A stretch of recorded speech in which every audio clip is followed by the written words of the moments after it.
Years passed quietly on the McAllister ranch, but the love between John and Anna only grew stronger with time. The clinic became more than just a place of healing.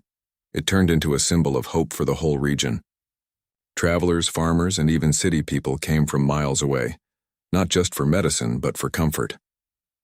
They said the nurse and the cowboy had hearts bigger than the Texas sky. Anna still worked with the same passion every day. She woke early, helped the sick, and never let anyone leave without a kind word. John was always near, fixing fences, delivering food, or driving the sick home in his truck. They didn't need much, just each other, their land, and the purpose they shared. One evening after another long day, Anna sat on the porch watching the sunset. The golden light touched the hills, turning them to fire. John came out quietly, 2 cups of coffee in hand. He handed her one and sat beside her. "You remember that night at the train station?" he asked softly. She smiled. "How could I forget? You were the stranger who gave me a coat and changed my whole life." He looked at her with deep affection. "You gave me a reason to live again, Anna. Before you came, all I had was land and silence. Now I've got laughter, warmth, and love." Anna's eyes softened. "It wasn't just me, John. You built this place on kindness. I just helped you see it." They sat in silence, watching the sun disappear behind the distant ridge. The sky turned violet, and the first stars began to appear. Anna leaned her head on his shoulder, and he wrapped his arm around her. There were no grand words, no promises, just peace. Over the next few years, their story spread far and wide. Magazines wrote about the cowboy who built a clinic for love. People called it a miracle of compassion. Some came just to see them, hoping to understand how 2 ordinary people could do something so extraordinary. But John and Anna never saw it that way. When reporters asked what their secret was, Anna would always smile and say, "There's no secret. Just do good where you stand." They continued their work quietly. Every Christmas, they hosted a dinner for the whole town. No one was turned away. Children ran across the fields, laughter filling the air, and Anna would tell stories while John played old cowboy songs on his guitar. One winter, however, John fell ill. It started with a cough that wouldn't go away. Anna begged him to rest, but he was stubborn. "I've lived through worse," he would say, smiling weakly. But the fever grew, and soon he couldn't stand without help. Anna stayed by his side day and night, just as he had once done for her. She read to him, fed him soup, and kept his hand in hers. The same fire that had saved her years ago now burned beside his bed, casting a soft glow over their faces. One night, when the wind howled outside and the ranch was silent, John opened his eyes and looked at her. "You still remember what I told you that first night?" he asked weakly. Anna nodded, tears in her eyes. "You said, 'You're safe here. I never forgot.'" He smiled faintly. "Then promise me something. Keep this ranch alive. Keep the clinic open. Don't let kindness die here." She nodded through her tears. "I promise, John." He reached up, brushed her cheek with trembling fingers, and whispered, "You are my miracle, Anna, my storm angel." Then he closed his eyes, his hand still resting in hers. The fire crackled softly, and the night seemed to hold its breath. The next morning, the sun rose over the ranch as it always had. The fields glowed gold again, and the horses neighed softly in the distance. But something had changed forever. John McAllister, the man who once stopped to help a stranger at a frozen station, was gone. Anna buried him under the old cottonwood tree, the same place where he had proposed. The townsfolk came from miles away to say goodbye. There were no grand speeches, only quiet tears and memories. Martha placed a single white flower on the grave, whispering, "You'll never be forgotten, boss." Anna stood there, her heart breaking but full of gratitude. "You kept your promise, John," she whispered. "Now it's my turn." She continued their work alone. The years that followed were hard, but she never gave up. The clinic remained open. She trained young nurses, treated the poor for free, and kept John's dream alive. Every time she helped someone, she felt him near, in the warmth of the fire, in the laughter of children, in the wind that swept across the fields. When people asked how she managed it all alone, she would smile and say, "I'm not alone. He's still here in every good thing this place does." Many years later, when Anna herself grew old, she knew her time was near. She sat by the same window where she and John had once watched the rain. The ranch was still running, now cared for by the children and grandchildren of those they had once helped. The clinic had grown bigger with new rooms and doctors. On the front door was a small brass sign that read, "The McAllister Clinic, built on kindness." Anna smiled every time she saw it. One afternoon, she asked a young nurse to take her to the train station, the same one where her life had changed long ago. The station was old now, the paint faded, but the bench was still there. She sat down quietly, running her fingers over the wood. "This is where it began," she whispered. "A cold night, a warm coat, and a stranger's heart." That night, back at the ranch, she fell asleep with John's picture beside her bed. Her breathing slowed, her hands folded gently over her chest. Outside, the wind was calm and the stars shone brightly above the cottonwood tree. When morning came, she was gone, peaceful, smiling, as if she had just stepped into another part of the same story. The town mourned her deeply.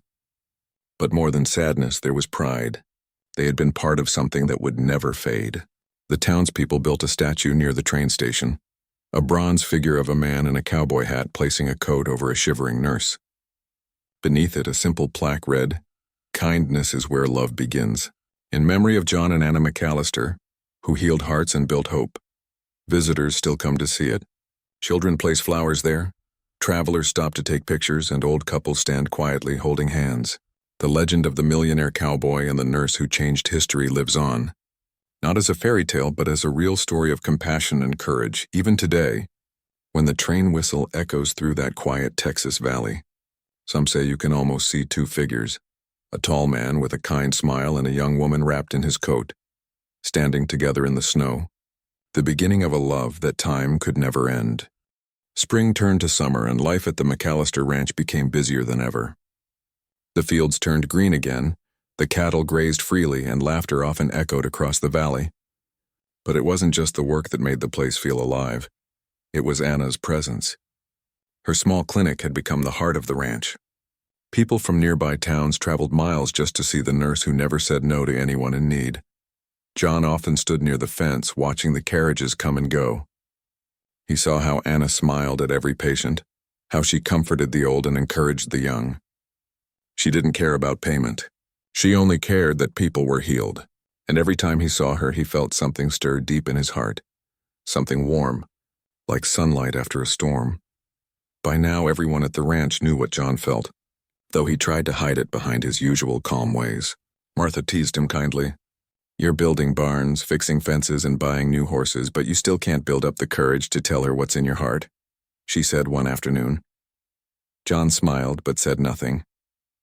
He wasn't a man who rushed into things. He had built his fortune slowly, and he wanted to be just as careful with love. "Some things," he said, "need time to grow right." That evening, the clinic was full again. A group of children had come with fevers, and Anna worked late. John brought her dinner, soup and bread, but she was too busy to eat. He stayed, helping her clean the floor, hold a lamp, and fetch towels. "Thank you," she said, finally sitting down when the last child had gone. "You didn't have to stay." He shrugged lightly. "Didn't want you working alone in the dark?" She looked at him with tired but grateful eyes.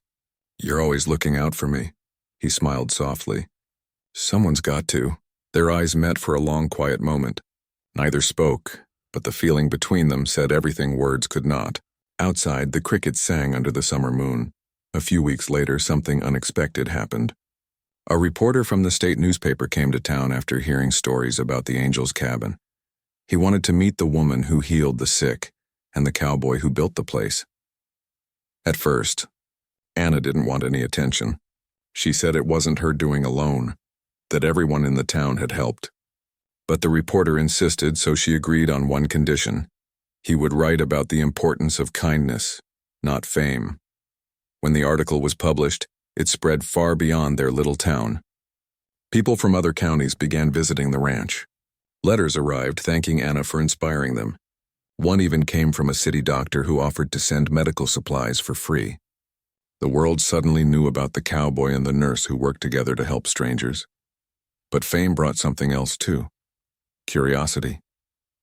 Visitors came asking about their story, how they met, if they were married, if they were in love. Anna blushed every time, and John just smiled politely, saying nothing. The truth was simple but strong. Their love had grown slowly, like roots under the soil, unseen but deep. One afternoon, Anna was tending flowers near the porch when she saw John walking up the hill toward the cottonwood tree. He carried something small in his hand. Curious, she followed him quietly. When she reached him, he turned, smiling. "Didn't hear you coming," he said. "I was just checking the roses," she replied softly. "What are you doing up here?" He held up a small wooden box. "Wanted to show you something." Inside the box was a silver ring, plain but beautiful, with a small blue stone set in the center. "It belonged to my mother," he said. "She wore it every day till the day she passed." Anna's breath caught. "It's lovely," she whispered. John looked at her, his voice steady but full of feeling. "She used to tell me, 'When you find someone who makes your house a home, give them this ring.' I never thought I'd find that person." Anna's eyes widened slightly. The wind moved through the grass around them, and for a moment neither spoke. Then he stepped closer, his voice low and gentle. "You've brought warmth to this place, Anna. You've given me something I didn't even know I was missing. I know life hasn't been easy for either of us, but I don't want another day to pass wondering what could have been. I love you, Anna Carter. Will you stay with me? Not as a guest, but as my partner in everything." Tears welled in her eyes. For a moment she couldn't speak. All the memories, the cold night at the station, the coat, the clinic, the laughter, the long nights, flashed before her like a story written by fate. Then she nodded, her voice trembling with joy. "Yes, John, I will." He smiled and gently slipped the ring on her finger. She looked at it shining in the sunlight and whispered, "I've never had anything so precious." He chuckled softly. "It's not the ring, Anna, it's what it stands for." When they walked back down to the ranch hand in hand, Martha saw them and gasped with delight. "About time," she said, wiping her hands on her apron. "The whole ranch has been waiting for this day." That night, the workers threw a small celebration. They danced, laughed, and sang under the open sky. The fire crackled, and even the horses seemed calmer, as if the whole ranch could feel the happiness that had settled over it. The next morning, John and Anna stood together on the porch, watching the sunrise. She leaned against him, smiling softly.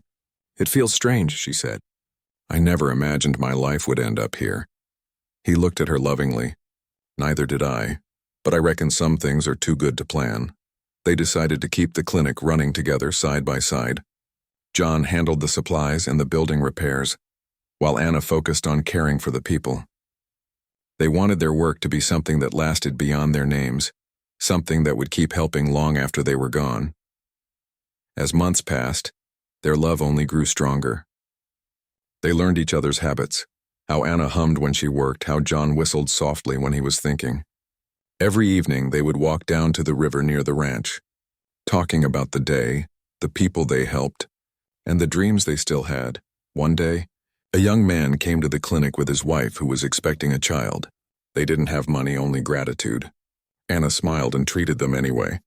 Later that night, she told John, "You know, every time I see someone smile after pain, it reminds me of how you found me.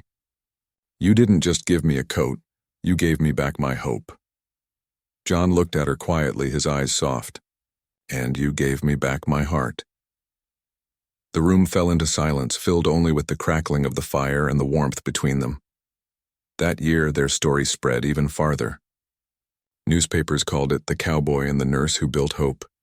People admired them not just for their love, but for their work, for showing that wealth and kindness could exist side by side, and that one act of compassion could change a life forever. They didn't care about fame.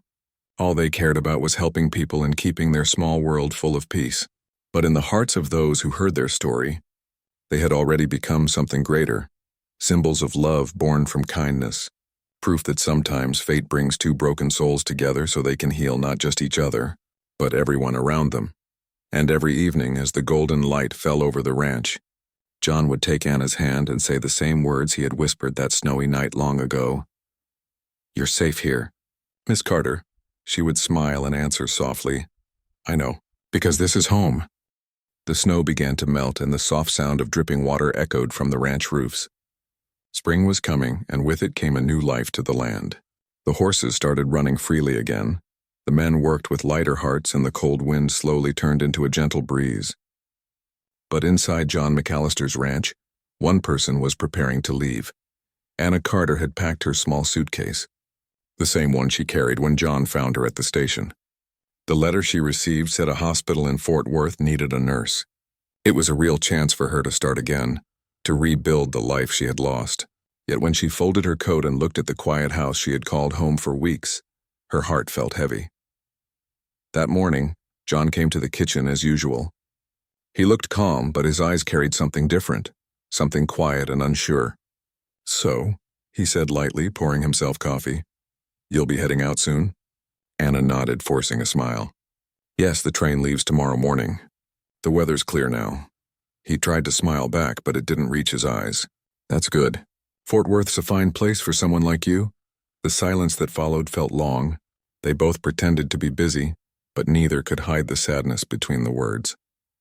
Finally, Martha, who had been standing by the stove, broke the silence with a sigh. "Mr. McAllister," she said, pretending to stir the soup.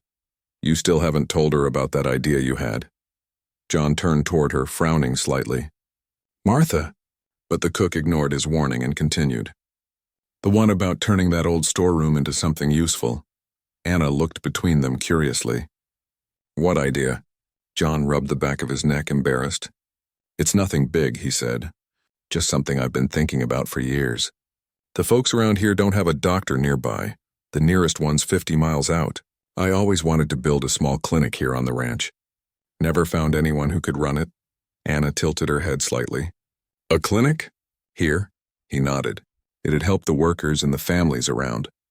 They come to me for help whenever they get hurt. But I can't do much more than wrap a bandage. I wanted to build a place where they could get proper care. Maybe it's foolish, but it's something I always thought this town needed." She thought about it for a long moment. "It's not foolish," she said softly. "It's beautiful." Then John looked at her, his voice quieter this time. "If you'd stay, Miss Carter, you could run it. I'd build it, stock it, get the medicines you need. You wouldn't have to go to Fort Worth. You'd have your own place, and the people here would have someone they could trust." Anna blinked in surprise. She hadn't expected that. "You'd do all that for me?" He shook his head slightly. "Not just for you, for this town. But I can't lie, you're the only person I'd trust with it." For a long moment, Anna said nothing. She looked at the steaming cup of coffee in front of her, then at the man who had offered her warmth, safety, and now a purpose. She had wanted to go to Fort Worth to find a life worth living, but maybe she had already found it here. She took a deep breath and nodded slowly. "All right, Mr. McAllister, I'll stay. At least until the clinic is ready." A smile broke across his face, the first true smile in days. "Then we'd better get started." The next few weeks were full of work. The old storeroom behind the barn was cleaned out. The wooden walls were repaired, windows polished, and new shelves built. John hired carpenters and Anna organized supplies. The townsfolk helped too. They donated chairs, tables, and old lamps. Before long, the place began to look like a small but real clinic. Everyone in town started calling it the Angel's Cabin, though Anna never understood why. Maybe it was because she treated everyone, ranch hands, travelers, even children, with the same gentle care. Her kindness spread faster than gossip ever could. One afternoon, John walked into the clinic carrying a crate of bandages and medicine. Anna was bent over a small boy's arm, wrapping a cut carefully. When she saw John, she smiled. "You're just in time," she said. "We ran out of clean cloth again." He set the crate down beside her. "I brought extra. Looks like this place is busier than I thought." She laughed softly. "You started it, remember?" John grinned. "Guess I did." As he stood there watching her work, something inside him shifted. He realized it wasn't just admiration anymore. It was something deeper, a quiet, growing love that he couldn't deny.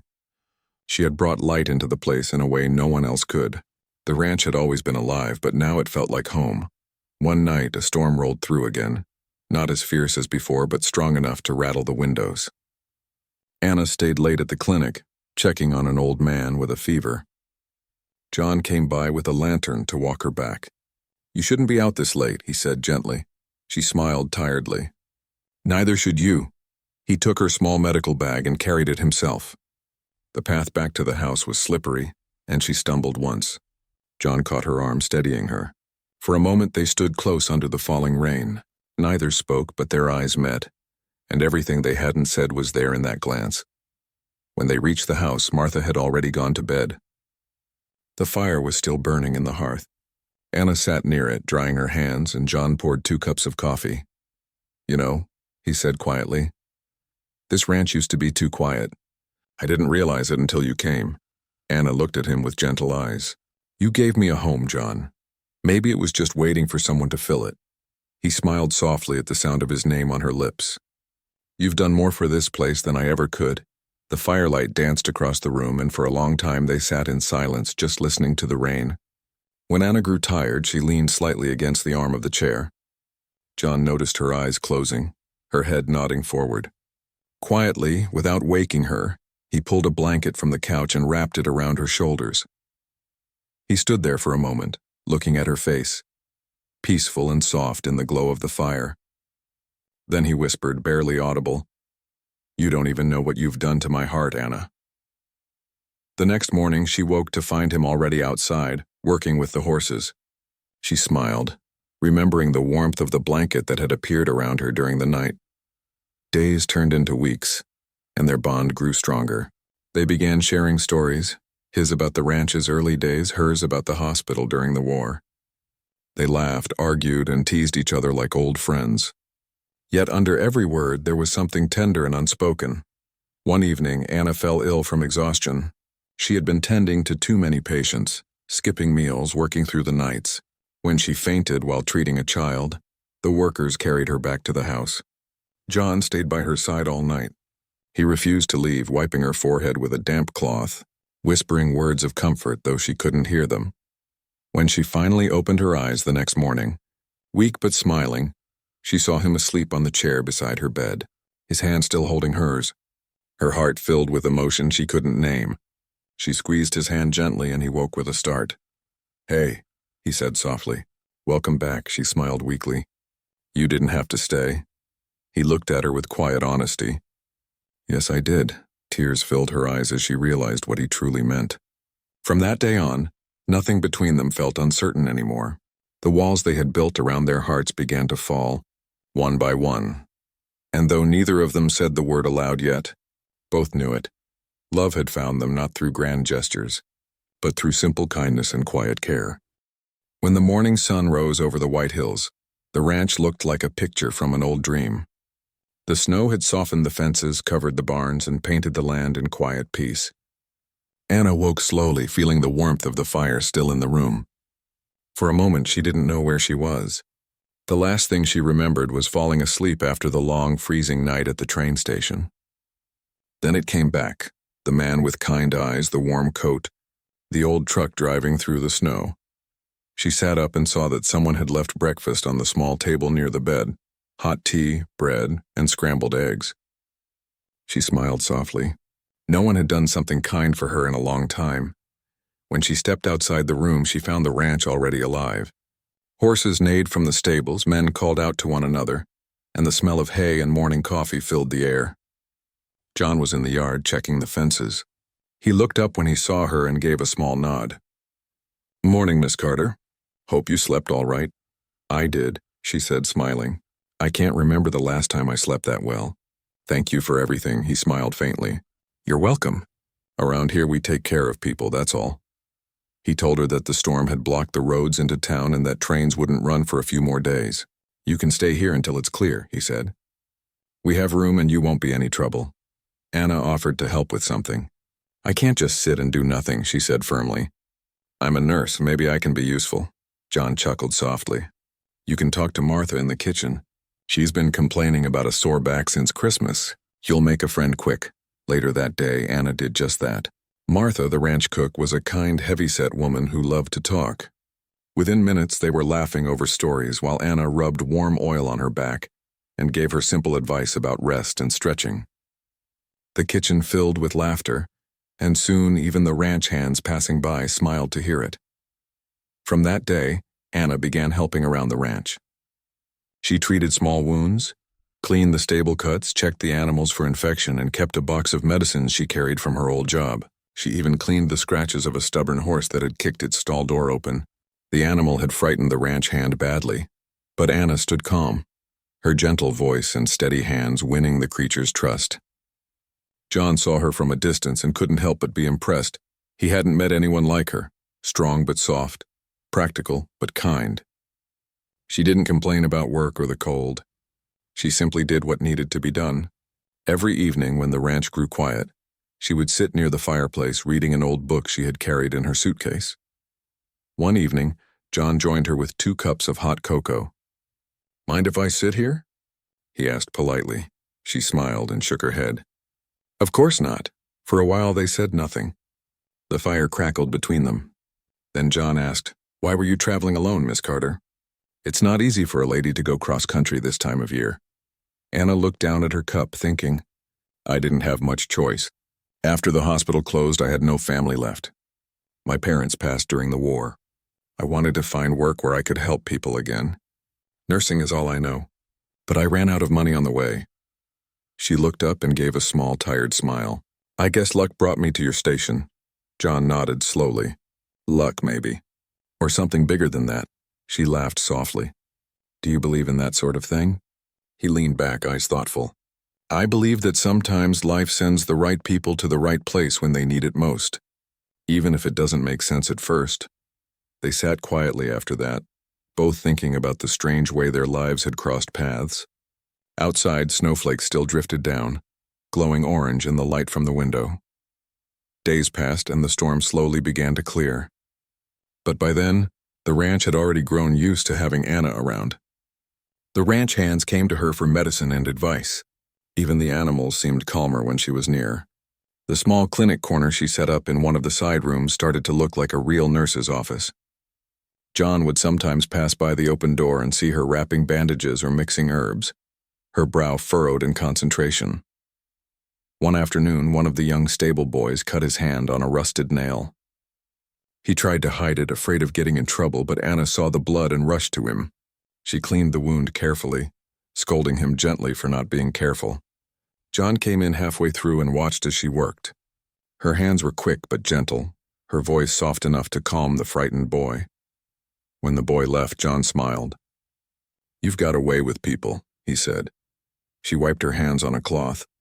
"I guess I just learned to listen," she said. "Most pain gets worse when nobody listens." John looked at her, thinking how true that sounded. He wanted to say something more, but stopped himself. There was a quiet respect between them, something that didn't need to be spoken. That night, as the ranch lights dimmed and the workers went to their rooms, John stood on the porch staring out at the snow-covered land. Anna stepped out quietly beside him. "Beautiful, isn't it?"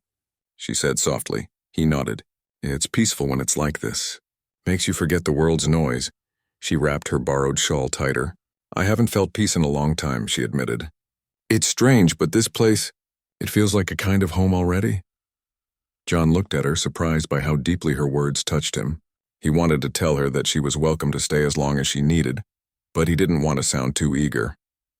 Instead, he said quietly, "You're safe here, Miss Carter. No one in this house goes hungry or cold," she smiled. "You have a good heart, Mr. McAllister." He chuckled. "My mother used to say the same thing when I brought home stray animals. Maybe I just never grew out of that habit." They both laughed softly. It was the kind of laughter that warmed the air between two people who had seen too much of life's cold. In the following days, as the roads began to clear, Anna received word through the post office that trains would resume by the end of the week. She tried to prepare herself to leave, but the thought of saying goodbye to the ranch and to John made her heart heavy. Martha noticed it first. "You sure you're ready to go, dear?" she asked one morning while kneading bread dough. "This place won't be the same without you. Even Mr. McAllister smiles more these days." Anna blushed, looking down. "He's been very kind, that's all." Martha gave a knowing grin. "Kindness like that doesn't come from nowhere, child." That evening, John came to find her in the barn where she was feeding a horse with an injured leg. The air was cool and smelled of hay. "You planning to leave soon?" he asked, trying to keep his voice steady. "Maybe in a few days," she said softly. "Once the tracks are clear. I got a letter saying there might be work for nurses in Fort Worth."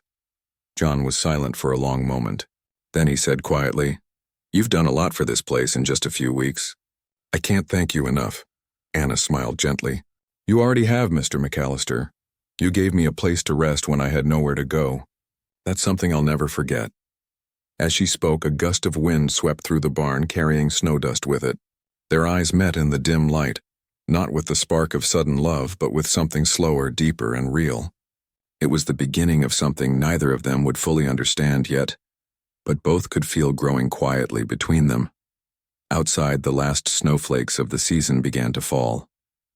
And in that calm, simple night on a Texas ranch, two hearts that had once lived in different worlds began to move toward the same horizon. The winter of 1949 came harder than anyone expected. Snow fell for days without rest, covering the Texas plains in a white blanket that made everything silent and lonely. The cold winds howled through small towns and across open land, biting through clothes and freezing the rivers. At the edge of one such small town stood a wooden train station, quiet and half buried under snow. The lamps outside flickered weakly, fighting the cold wind. Only a few travelers waited, wrapped in blankets and scarves, hoping their delayed train would finally come. Among them was a man named John McAllister.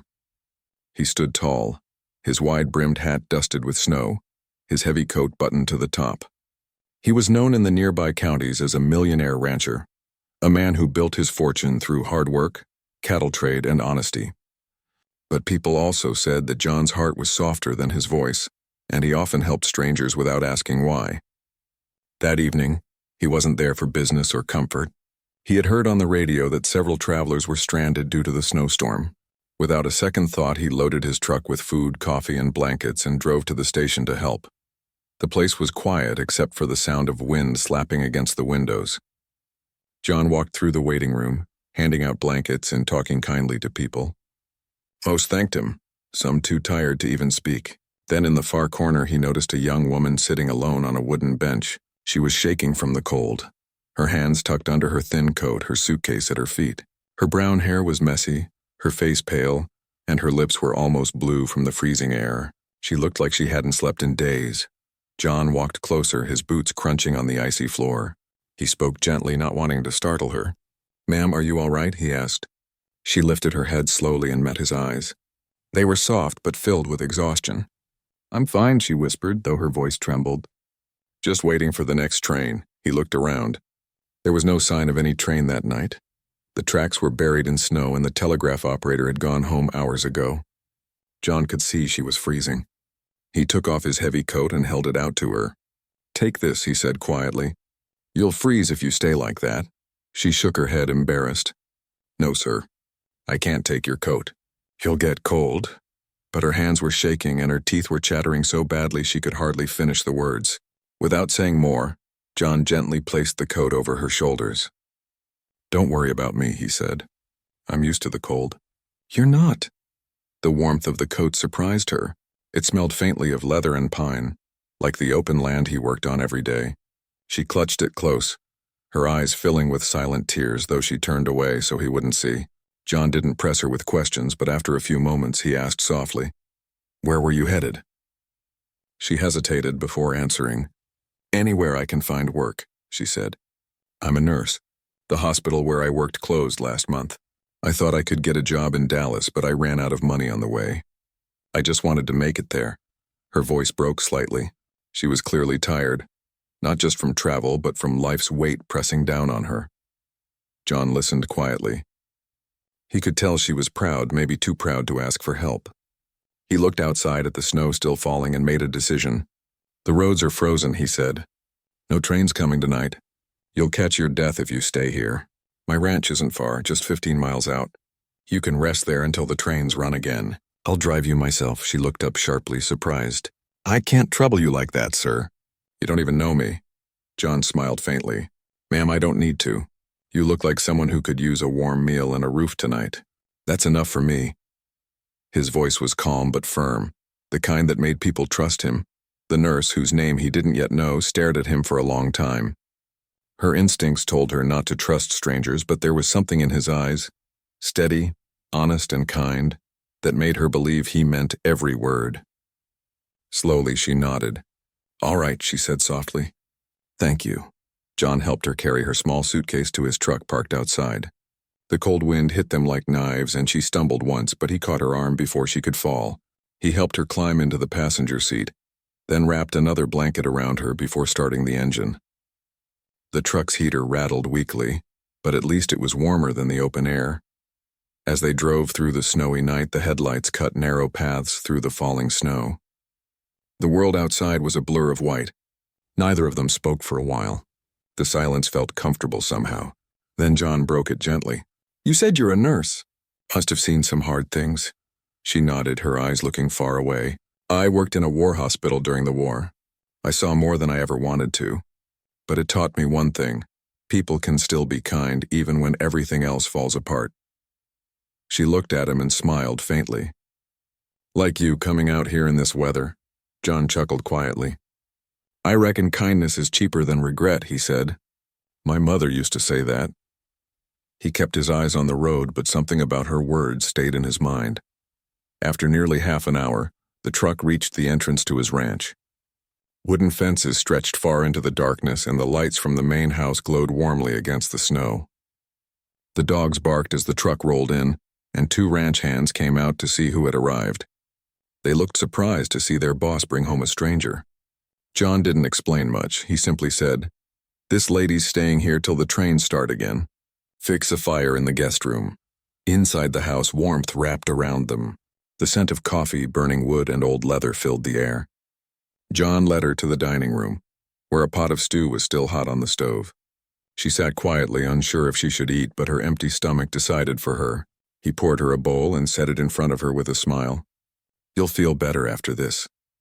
She ate slowly at first, embarrassed by her hunger, but soon she was finishing her second bowl. John said little, letting her eat in peace. When she finished, she looked up at him with a grateful smile. "Thank you," she said softly. "I don't even know your name." He removed his hat politely. "John McAllister," he said. "And you?" "Anna Carter," she replied. "Thank you, Mr. McAllister, for the coat, and for not leaving me there," he nodded. "You're welcome, Miss Carter. Get some rest now. You can tell me what kind of work you're looking for in the morning." That night, Anna lay in the warm bed, listening to the soft creak of the fire. She hadn't felt safe in a long time. Her body was warm, but her heart felt even warmer thinking about the quiet man who had helped her without asking anything. Outside, the snow kept falling, blanketing the ranch in silence. In another room, John sat by the fire, staring into the flames, wondering about the stranger asleep under his roof. Something about her story had touched him deeply. The strength in her eyes, the quiet way she thanked him. He didn't know it yet, but that snowy night had just changed the course of his life forever.